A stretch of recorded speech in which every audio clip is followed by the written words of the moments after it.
guys, my name's Devin, and I'm going to help you get all set up and start sewing on your brand new Singer 1234 sewing machine. So first we're going to go over what comes in the box and how it all looks when you first pull it out. So you have your machine, obviously. We have the instruction manual, which is this right here.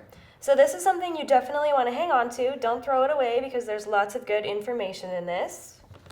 You have your quick start guide.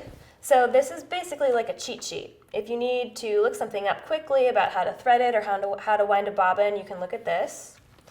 You have your project sheet. This is for a super cool tote bag carrying case that we're going to make in a little bit.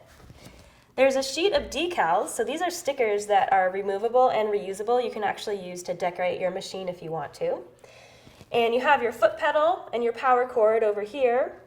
Lastly, in the removable storage compartment, there's a little secret compartment that has some more accessories. So there's a couple different presser feet, there are extra needles, extra bobbins, a seam ripper, and all this stuff we're going to talk about in more detail in a little bit. We're going to start with something super basic and easy, and that's the power switch. So first of all, make sure your machine is plugged in. It's kind of important. So the plug goes on the right-hand side. One end will go to the wall, to the power. The other end goes to the foot pedal on the floor. The power switch is right above the cord, so you're going to turn it or push it, and you'll see the light come on. So that's how you know your machine is on. On the same side of the machine is the hand wheel. So that's this piece right here. The hand wheel is like the manual version of pushing the pedal on the floor. So when you turn the hand wheel, you want to make sure to only ever turn it towards you. That's going to help prevent your machine from getting jammed and just makes everything go a little bit better. So when I turn the hand wheel, you'll see that this piece over here is popping up and down. This is called the take-up lever.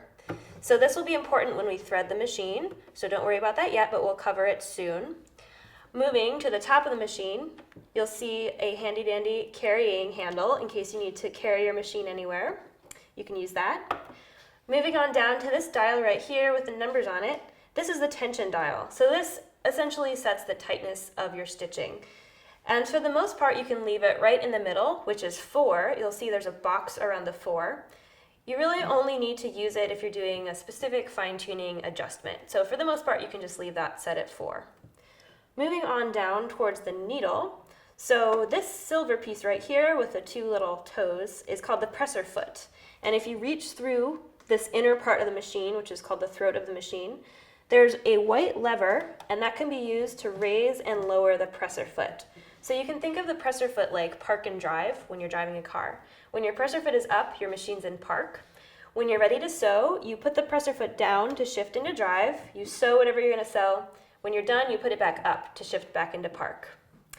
Up here, we have our stitch selector dial. So these are all the stitches your machine can sew, and this is how you control what is going to happen when you push the pedal. And here's a little stitch out example of all of the stitches that the machine can sew, minus the buttonhole. So you can see there's a couple different options for a straight stitch. There's a couple different options for a zigzag. For all of these, the length and width is already set for you. You just have to pick one and go. There's a couple different hem stitches right here. And then here are your buttonhole stitches. So this is how you make a buttonhole, which we will be doing eventually. The last part to talk about is the reverse lever. So that's this guy right here. And we'll be using this once we actually start sewing.